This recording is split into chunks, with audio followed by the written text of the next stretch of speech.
Pertamina yang sudah mengundang kami untuk ikut berpartisipasi di pagi hari ini. Terima kasih banyak Dr. Ramdan pakai suara untuk undangannya pada kami dan Dr. Didit untuk introduksinya. Izin saya share screen terlebih dahulu dan selamat pagi semua pensiunan ya dan beberapa karyawan aktif dari Pertamina yang juga sangat antusias hadir di kesempatan pagi hari ini.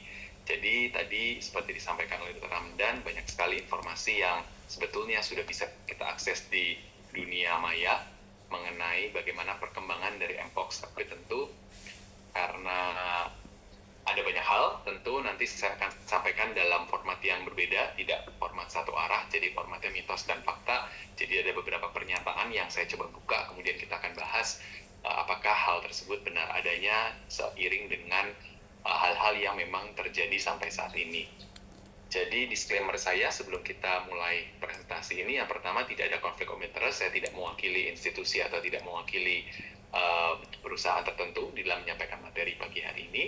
Dan yang kedua, karena ini penyakit yang emerging, artinya penyakit yang baru, sangat berkembang, apa yang saya sampaikan hari ini adalah hal-hal yang bisa saya update sampai pagi hari tadi. Karena itu tadi slide saya kirimkan pada Dr. Didi juga sangat mepet karena saya berusaha untuk mengupdate sampai ada hal-hal baru apa yang terjadi di pagi hari ini.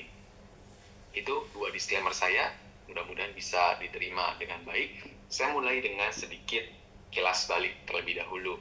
Jadi sebetulnya Mpox pertama kali diidentifikasi di Afrika tahun 1958. Tapi dunia tidak pernah menganggap ini sebagai sebuah outbreak atau sebuah kewaspadaan global. Sampai kemudian pada tanggal 23 Juli, Direktur Jenderal WHO menyatakan bahwa Mpox ini masuk di dalam Public Health Emergency of International Concern. Artinya dunia harus concern terhadap adanya monkeypox. Ini tahun 2022.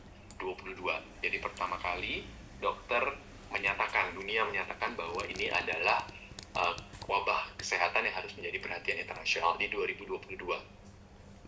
Nah, mengapa di 2022 ini menjadi penting angkanya? Nanti saya akan tunjukkan dalam grafik. Jadi karena sebelumnya, sejak tahun 1958 sampai 2022, itu Mpox hanya dilaporkan di Afrika saja. Baru kemudian di tahun 2022, ada sebuah event yang dilakukan di Eropa, dan orang-orang yang hadir di event yang dilakukan di Eropa tersebut kemudian kembali ke negara-negaranya, dan ternyata yang hadir di acara event tersebut berasal dari banyak negara di Eropa maupun Amerika. Sehingga dalam waktu sekejap terjadi peningkatan kasus yang sangat tinggi di area yang bukan area Afrika, area aslinya. Sehingga itu pertama kali WHO menyatakan ini sebagai kewaspadaan global. Tapi kemudian satu tahun berikutnya, di Mei 2023, WHO mendeklar akhir dari masa emergency Mpox. Tetapi WHO menyatakan bahwa harus tetap dilakukan effort usaha berkepanjangan untuk dapat memanage atau melimitasi penyakit tersebut, baik di tingkat individu maupun di tingkat negara. 2022 ke 2023, kemudian satu tahun berikutnya, 2024, 14 Agustus, WHO kembali mendeklar lagi Mpox sebagai Public Health Emergency of International Concern. Jadi sebetulnya tidak banyak wabah yang up and go dinyatakan selesai dan kemudian dibuka kembali sebagai wabah. Bahkan COVID pun kalau kita ingat, sekali dinyatakan selesai atau end dari Public Health Emergency of International Concern, sampai sekarang dan mudah-mudahan seterusnya tidak lagi dibuka sebagai Public Health Emergency of International Concern.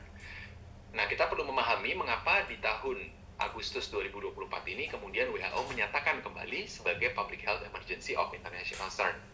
Ada dua alasan. Alasan yang pertama adalah karena di waktu 2024 ini kembali dilaporkan kasus di luar Afrika yang terjadi di satu negara, pada waktu di Sweden. Jadi ada satu negara yang melaporkan kasus Mpox kembali di luar dari Afrika.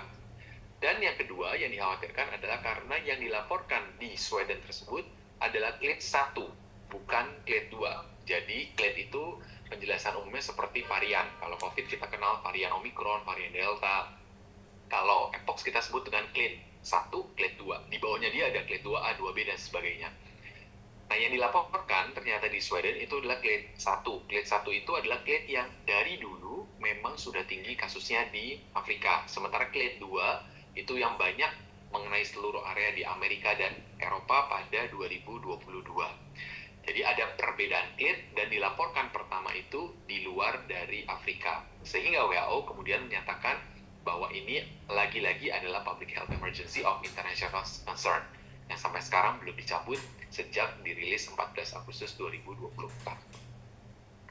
Sebetulnya WHO tidak pernah menyatakan bahwa risiko transmisinya itu hilang. Jadi sebelum 12 Agustus tadi, jadi tanggal 30 Juni 2024, WHO tetap menyatakan bahwa di area Kongo dan daerah sekitarnya itu risikonya tinggi. Kemudian yang kedua, di daerah luar dari West Central East Africa itu adalah moderate, dan di luar dari Afrika, di luar dunia, yang ada kata kunci di belakangnya, outbreak banyak mengenai laki-laki yang berhubungan seksual dengan laki-laki dan menyebar utamanya melalui hubungan seksual atau seksual kontak. Ini area transmisinya adalah moderate. Nanti kita akan sampai, saya tampilkan data-data di Indonesia untuk bisa menyimpulkan sebetulnya bagaimana risiko transmisi atau penyebaran mpox di negara Indonesia ini. Jadi sebetulnya WHO juga menyatakan tetap dia risikonya moderate dan high untuk beberapa area di Afrika. Ini gambaran dunia 30 Juni, jadi dia merilisnya setiap Agustus, tiap bulan di pertengahan bulan. Jadi saya tadi coba mengakses yang September, belum keluar datanya, jadi biasa mereka akan merilisnya di pertengahan September untuk data yang dilaporkan sampai 2 bulan sebelumnya. Ini adalah data, kalau kita lihat, di banyak area dunia itu sebetulnya kasusnya menurun, tapi sejak Mei, sebetulnya di area Afrika itu kasusnya mulai meningkat kembali dan mendominasi. Kalau sebelumnya kita ingat, yang mendominasi adalah area dari Amerika dan Eropa. Tapi sekarang didominasi kembali oleh area di Afrika. Nah, Afrika ini menjadi concern juga karena melimitasi penyebaran di Afrika itu menjadi lebih sulit karena keterbatasan dari sarana dan prasarana diagnostik. Hati-hati, kalau kita melihat angkanya sedemikian di Afrika, bisa saja aslinya jauh lebih banyak lagi. Karena tidak semua pasien itu mampu mengakses pemeriksaan PCR di Afrika dengan baik. Sehingga mungkin saja kasus di lapangan jauh lebih tinggi dibandingkan dengan kasus yang dilaporkan berdasarkan hasil PCR semata. Ya, ini perbandingan di Afrika di akhir-akhir bulan di Februari sampai sekarang terjadi peningkatan kasusnya. Negara-negara mana yang terkena, ini adalah daerahnya, jadi memang sampai sekarang dilaporkan masih di Afrika ada peningkatan kasus, ya, walaupun di beberapa area itu menjadi tidak signifikan, tapi secara umum agregat di Afrika saat ini kasusnya sedang banyak meningkat, dan ini menjadi perhatian lagi karena transportasi udara sangat mudah sekali dari Afrika ke Indonesia. Dan mengapa Indonesia juga harus bergerak cepat? Kalau kita ingat, saat ini, kalau teman-teman baca, Bapak Ibu baca, bisa melihat bahwa sedang ada event Afrika Indonesia yang dikerjakan di beberapa tempat di Indonesia, sehingga lagi-lagi ini menjadi kewaspadaan yang harus kita lakukan. Di banyak tempat, saya tunjukkan, Amerika, Eropa kasusnya menurun, tetapi di daerah Afrika kasusnya meningkat. Jadi satu-satunya area di dunia yang kasusnya meningkat. Nah, tadi saya sampaikan, pada tahun 2022, ini Batang yang menunjukkan di Afrika dan Eropa. Jadi kasusnya memang meningkat. Sebetulnya kalau sekarang ini September dibandingkan dengan 2022, jumlah kasusnya jauh lebih sedikit dibandingkan dengan tahun 2022. Tapi karena tadi ada clade yang berbeda, di mana pada waktu sebelumnya yang meningkat adalah clade 2. Clade 2 itu angka kematiannya kecil, dilaporkan 0,025%. Sementara clade 1 dilaporkan angka kematiannya saat ini 5-7%, rata-rata maksimal di 10%. Jadi karena angka clade penyebarannya beda, kemudian angka kematiannya juga untuk dunia. Dan bukan hanya urusan di Nunjau di sana, di Afrika dan Sweden, negara tetangga kita, Thailand, pada pertengahan Agustus 2024, jadi 1 minggu sesudah dilaporkan kasus pertama di Sweden, melaporkan kasus pertama di Thailand dengan clade 1B. Data yang saya dapatkan terakhir, yang bersangkutan sekarang sudah sembuh, sudah dinyatakan selesai untuk isolasi mandirinya, jadi sudah aman. Tetapi ini menunjukkan pada kita bahwa circulatingnya sudah sampai ke Thailand, negara tetangga kita, dan itu sangat dimudahkan oleh transportasi yang memang sangat mudah sekali dari satu area ke area lain di era transportasi yang terbuka. Ya, jadi harus waspada. Bagaimana dengan data di Indonesia? Jadi dengan adanya pengumuman PHOC selama 1-2 minggu terakhir ini sejak Agustus sampai sekarang, Indonesia bukan tidak melakukan pemeriksaan. Jadi kita sudah melakukan pemeriksaan pada lebih dari 100 kasus di satu bulan ini, tapi semuanya untungnya negatif. Jadi laporan terakhir yang kita dapatkan, ini adalah kasusnya, ini tahun 2023. Ada satu konfirmasi yang didapatkan di tahun 2022. Jadi yang paling banyak adalah DKI Jakarta, kedua Jawa Barat, 2 kasus ini lebih dari 10, kemudian Banten 9, kemudian Jawa Timur, DIY, dan Kepulauan Riau masing-masing melaporkan 1 kasus. Jadi ini sebarannya memang belum semua tempat melaporkan kasus Mpox di tahun 2022. Bisa 2 kemungkinan, kita berharap memang belum ada kasus di tempat tersebut, tapi bukan yang kedua, under detected atau kita tidak mendiagnosis dengan baik.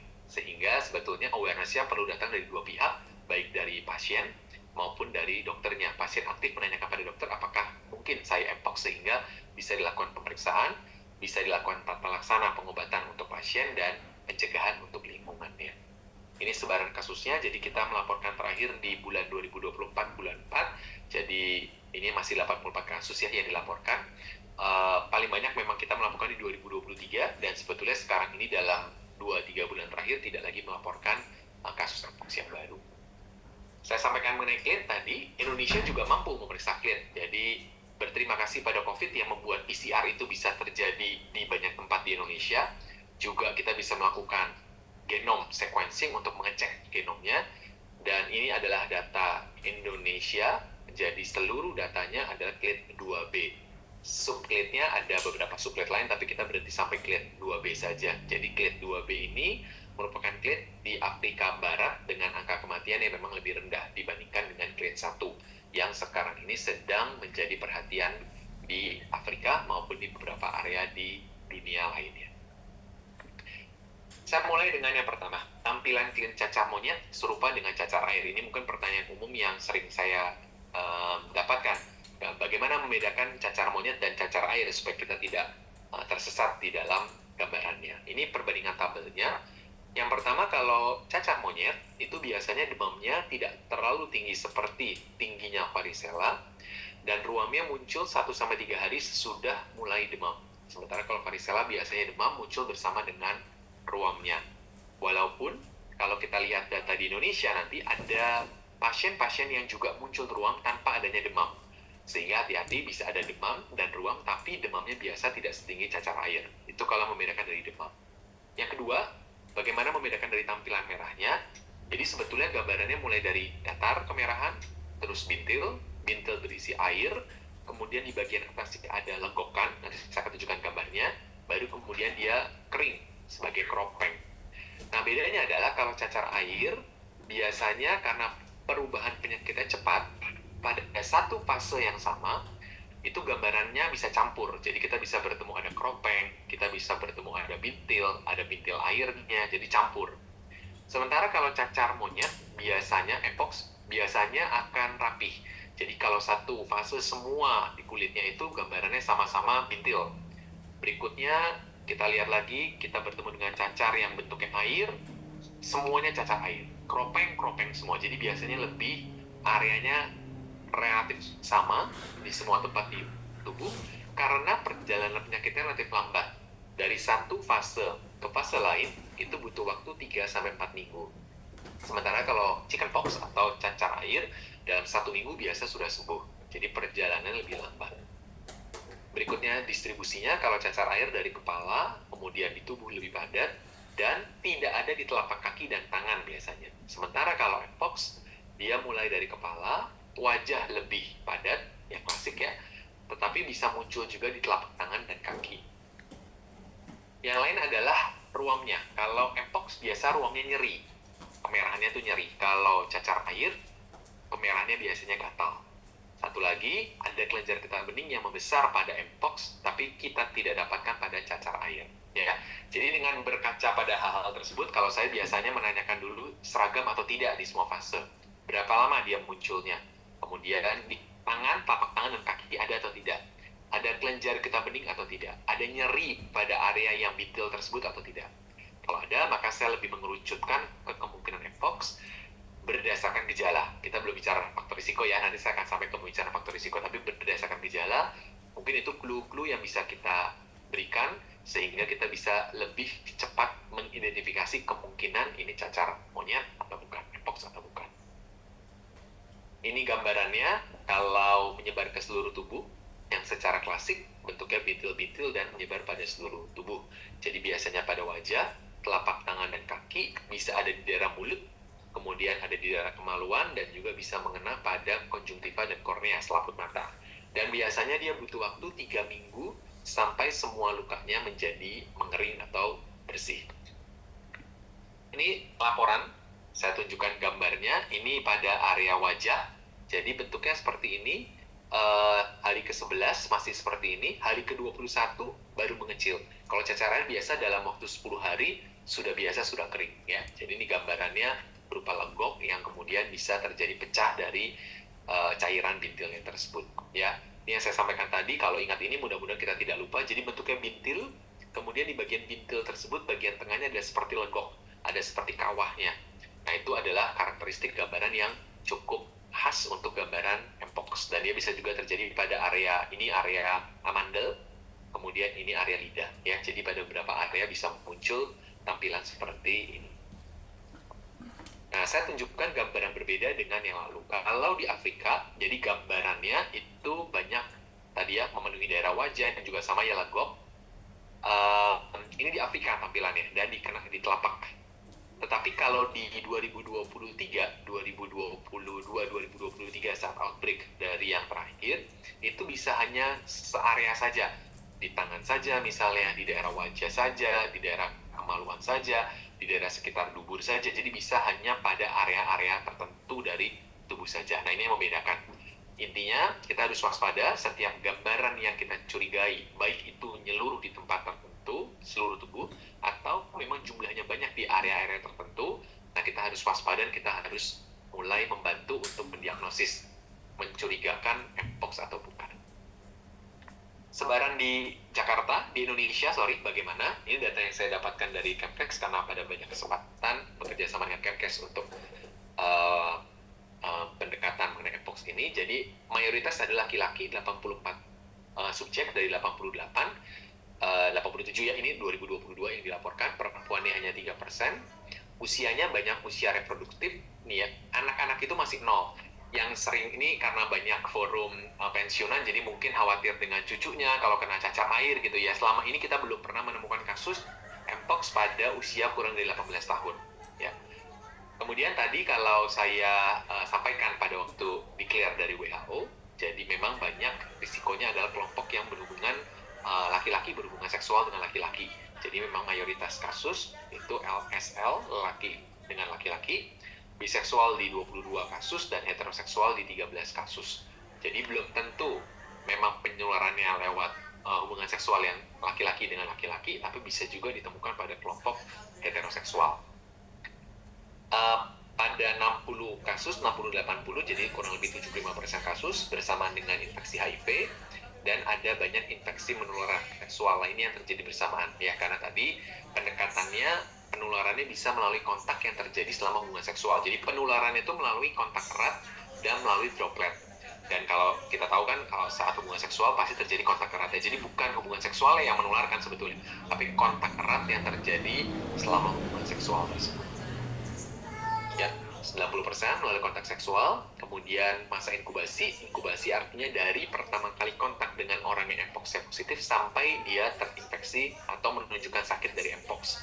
Jadi rata hariannya kurang lebih. Kemudian bergejala pada 97 kasus, gejalanya apa? Mayoritas adalah adanya lesi atau ruam dari kulit. Yang lain adalah demam, dan yang ketiga adalah pembesaran kelenjar getah bening, 46%. Jadi kalau 3 gejala saya diminta untuk menyebutkan, kemerahan pada tubuh, kemudian yang kedua adanya demam, dan yang ketiga adanya pembesaran kelenjar getah bening. Sekelan kalau orang awam menyatakan ya. Jadi kalau ada gambar tersebut, makin tinggilah kemungkinan untuk mpox. Dan seluruh kasusnya dinyatakan sudah mengalami sembuh yang dirawat di Indonesia. Ini mengenai tanda, gejala, dan faktor risiko sudah saya jabarkan. Sekali lagi, tujuan saya mengungkap faktor risiko itu bukan untuk stigma, tapi justru untuk meningkatkan kewaspadaan pada kelompok risiko tinggi tersebut. Sesudah kita mencurigai, apa yang bisa kita kerjakan? Diagnosis pastinya ditegakkan dengan pemeriksaan darah. Apakah ini betul, mitos, atau ini fakta? Jadi sesudah terinfeksi, maka bisa muncul gejala itu 6-13 hari sesudah pertama kali terinfeksi, tapi rata-rata bisa ditunggu sampai 21 hari. Sehingga kalau saya berkontak dengan orang mpox, maka saya bisa nyatakan bahwa diri saya tidak mungkin sakit lagi kalau sesudah 21 hari pengamatan saya tidak menunjukkan gejala. Saat muncul gejala tadi, diawali dengan adanya demam, sakit kepala, kelenjar getah bening yang membesar, baru kemudian muncul ruam di kulit. Dan apa yang bisa kita periksa? Kita bisa ambil pemeriksaan paling baik adalah dari cairan lesi. Jadi nanti bentuk pintilnya akan dihancurkan, akan diruntuhkan oleh dokternya, disayat, kemudian dokter akan mengambil dengan seperti cotton bud untuk mengambil dari area tersebut. Tentu bukan cotton bud biasa, jadi swab khusus, baru kemudian diperiksakan. Dan Indonesia mampu untuk memeriksakan PCR tersebut. Jadi ada banyak tempat yang bisa melakukan pemeriksaan tersebut, sehingga jangan ragu untuk datang ke dokter untuk bisa dilakukan pemeriksaan. Nanti saya akan tunjukkan area-area di mana yang bisa dilakukan pemeriksaan tersebut. Selain itu bisa juga diambil dari swab dari area tonsil atau orofaring, ini seperti COVID, jadi diambil. Dan satu lagi swab anal atau rektal. Jadi Kementerian Kesehatan minta 3 swab ini, swab dari lesi, kedua swab dari sekitar dubur, dan yang ketiga swab dari area tenggorokan. Ketiga, apakah dia bisa sembuh sendiri? Jadi ya, memang secara umum kelompok besarnya tadi 88 kasus kita bisa sembuh sendiri dan sebetulnya semuanya bisa sembuh. Tetapi harus hati-hati pada kelompok ini. Kelompok yang ada dalam risiko tinggi. Jadi kelompok yang kekebalan tubuhnya menurun, kelompok anak usia di bawah 8 tahun, kelompok dengan risiko infeksi yang menambah, misalnya pasien luka bakar atau ada kelainan kulit lain, atau pasien yang dari awal datang dengan mual, muntah, dehidrasi, ada infeksi di paru. Nah, itu gambaran-gambaran yang harus hati-hati, bisa menjadi berat, sehingga harus segera datang ke dokter untuk dipertimbangkan apakah diperlukan antivirus atau tidak. Indonesia memiliki antivirusnya, tetapi tidak semua perlu diberikan antivirus. Dari pengalaman dunia, hanya 70% bisa sembuh tanpa pemberian antivirus. Jadi hanya kelompok kecil saja yang memang memerlukan antivirus. Jadi kelompok yang risiko tinggi, kelompok yang jumlah kelainan kulit itu banyak sekali. Nah, kelompok-kelompok itu yang kita perlu untuk berikan antivirus lebih cepat. Sehingga tadi 3 ya, pesan saya sampai saat ini. 1, tanda dan gejala harus diwaspadai. Jangan ragu kalau ada tanda dan gejala sesuai, datang ke dokter karena Indonesia mampu untuk memeriksa. Kita punya reagen untuk PCR-nya, dan semua ditanggung oleh pemerintah. Ketiga, kita punya obatnya, dan obatnya juga bisa disediakan oleh pemerintah. Jadi karena ada obatnya kalau diperlukan, karena ada pemeriksaannya, dan semua sudah ditanggung pemerintah, maka jangan ragu, jangan segan untuk datang ke dokter, untuk segera dilakukan pemeriksaan kalau memang kita curiga bahwa ruam cacar yang dialami memang cocok untuk gambaran mpox. Ya, ini menggambarkan kematian. Tadi saya sudah sampaikan kalau di 2022 global mpox outbreak, clade-nya clade 2B, angka kematiannya 0,025%. Dan dia menular eksklusif human to human. Ini beda dengan clade 1. Zaman di Afrika berpuluh-puluh tahun yang lalu, angka kematian lebih tinggi, dan dia pada penularannya bisa 2 sisi, dari hewan roden yang ada di Afrika ke manusia, hewan pengerat ke manusia, dan yang kedua dari manusia ke manusia. Ya, kalau pada 2022 eksklusif dari manusia ke manusia. Nah, karena sekarang kita berhadapan dengan clade 1 lagi, maka itu WHO menjadi waspada. Khawatir angka kematiannya tidak serendah angka yang dilaporkan di tahun 2022. Ada atau tidaknya antivirus?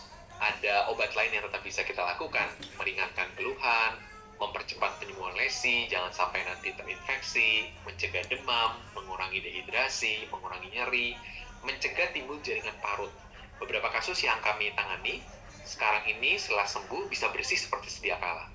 Tapi tadi kata kuncinya harus dicegah supaya tidak terjadi infeksi sekunder atau ikutan. Karena kalau ada infeksi ikutan, dia bisa potensi muncul jaringan parut. Nah, jaringan parut ini akan membekas dalam waktu lama walaupun mpox-nya sudah sembuh. Ya, jadi kata kuncinya adalah mencegah terjadinya infeksi sekunder. Dan yang penting adalah melakukan isolasi pada pasien yang teridentifikasi mpox sehingga tidak menjadi penyebaran atau penularan lebih banyak di komunitas atau di masyarakat. Cara penularannya jadi yang pertama close contact. Close contact itu bisa melalui droplet dan skin lesion dan seks ya. Karena sekali lagi bukan seksualnya, tapi ya tadi ya, kalau hubungan seksual kan kita pasti ada close contact dan droplet dan skin lesion. Jadi cara penularannya. Karena itu cara pemutusan penularannya yang memutus ini semua ya. Jadi melakukan close contact dicegah dan droplet skin lesion. Kalau dulu itu melibatkan hewan-hewan primata yang ada pengerat yang ada di Afrika. Kemudian juga di Tengarai bisa menyebar secara kongenital. Jadi kalau ibu sedang terkena mpox pada keadaan hamil bisa juga membawa virusnya pada bayi yang dikandungnya. Ya, dengan mengerti ini maka kita bisa mengetahui atau mencegah dengan bijak respiratory large droplet ini bukan airborne. Airborne itu artinya jaraknya bisa jauh dan dia bisa dihembuskan oleh angin. Ini adalah droplet, jadi butuh ukuran yang lebih besar dan jarak yang lebih dekat. Biasanya kita pakai jarak 1-2 meter. Sehingga ini bisa ditanggulangi atau dicegah dengan menggunakan masker medis biasa. Yang kedua adalah broken skin. Sehingga kalau kita berhubungan dengan orang mpox atau mpoxnya kita curiga datang ke dokter, maka pakai masker dan pakai lengan panjang untuk bisa menghindarkan penularan. Yang ketiga, direct contact dengan body fluid atau lesion material. Jadi dengan tadi ya semua sekret dari pernapasan, dari pencernaan, sekret bauan, nah itu semuanya bisa potensial untuk menularkan. Berikutnya contaminated bedding atau blanket. Jadi kalau kita merawat isolasi mandiri di rumah pasien mpox, maka bekas dari linennya, jadi baju ataupun spray itu jangan diambil atau dibersihkan dengan cara ditarik, tapi digulung supaya tidak ada ablur yang kemudian terhambur dari selimut atau dari spray yang dipakai oleh pasien mpox. Dan yang berikutnya tadi face to face contact dan probably sex. Nah itu yang dicegah ya. Sehingga kalau kita mengalami mpox, menjalani isolasi, tidak bertemu dengan orang, kalau kita mulai dari dicurigai sebetulnya kita harus sudah melakukan pemantauan. Dan kalau kita berhadapan dengan populasi umum, karena dia penularan lewat droplet dan kontak, jadi cuci tangan, sering-sering cuci tangan, dan satu lagi pakai masker. Vaksin, ini selalu ditanyakan, sejak kita belajar dari COVID yang terbantu dengan vaksin, apakah kita punya vaksinnya? Jadi jawabannya kita ada vaksinnya. Dan vaksin ini diambil dari vaksin variola. Jadi vaksinnya bukan vaksin chickenpox ya. Vaksin chickenpox atau varicella itu tidak punya perlindungan terhadap vaksin mpox karena jenis virusnya beda, walaupun tampilannya sama-sama cacar. Yang punya efeknya adalah vaksin pox virus. Kalau Bapak Ibu di sini sudah hidup di era sebelum 1980, itu ada vaksin variola, namanya zaman dulu, cacar gitu ya nyebutnya. Nah itu memiliki efek proteksi terhadap cacar monyet. Walaupun kita lagi teliti apakah memang ini sesuatu yang bertahan sekian 30 tahun lamanya. Vaksin tersedia dan Indonesia sudah melakukan vaksin di tahun 2023 ini, Oktober 2023. Ada 2 dosis. Dosis pertama dan kedua yang diberikan selama jeda 4 minggu. Dan sesudah 4 minggu, efek proteksi baru didapatkan 2 minggu sesudah pemberian dosis kedua. Ya, diberikan secara suntikan di lengan seperti biasa, jaraknya 1 bulan. Dan ini gambaran yang sudah dikerjakan di Indonesia di bulan akhir Oktober dan di bulan November untuk dosis kedua. Jadi ada 495 yang sudah mendapatkan vaksin di tahun 2023 dan ada 430 yang mendapatkan 2 dosis di tahun tersebut. Jadi pencapaiannya sudah lebih dari 90% dan karena jumlah terbatas dan tadi penularannya kebanyakan spesifik di kelompok risiko tertentu, sehingga negara Indonesia, Kementerian Kesehatan melakukan vaksinasi secara terbatas pada kelompok risiko tinggi. Bahkan tenaga kesehatan juga tidak masuk dalam kelompok risiko tinggi yang perlu mendapatkan vaksinasi secara rutin. Jadi memang diarahkan pada kelompok risiko tinggi yang sudah diberikan vaksin di tahun 2023. Nah, ke depan memang ini yang sedang kami kerjakan. Kami sedang melihat apakah memang vaksin 1 kali atau 2 kali memang bermanfaat. Kemudian kalau dia berikan 1 kali perlu diulang lagi atau tidak, 2 kali. Kemudian apakah memang orang-orang yang sudah pernah variola sebelumnya itu punya dampak atau tidak, apakah ini kekebalannya sama dengan infeksi alami atau tidak. Nah ini yang sekarang sedang bersama-sama Kementerian Kesehatan, kemudian Dinas Kesehatan juga melakukan penilaian bersama mengenai efek imunisasi ini terhadap efek imun terhadap vaksinasi maupun infeksi mpox di Indonesia. Baik, saya akhiri prestasi saya, tidak saya tutup dengan kesimpulan karena ada banyak hal detail yang saya sampaikan, mudah-mudahan bisa bisa memberikan gambaran awal untuk kita bisa berdiskusi mengenai hal-hal yang selama ini dipraktis mungkin kita dengar, yang kita bisa diskusikan apakah ini benar, mitos, fakta, dan penanggulangannya dengan baik. Saya kembalikan pada Dr. Didit, terima kasih kesempatannya.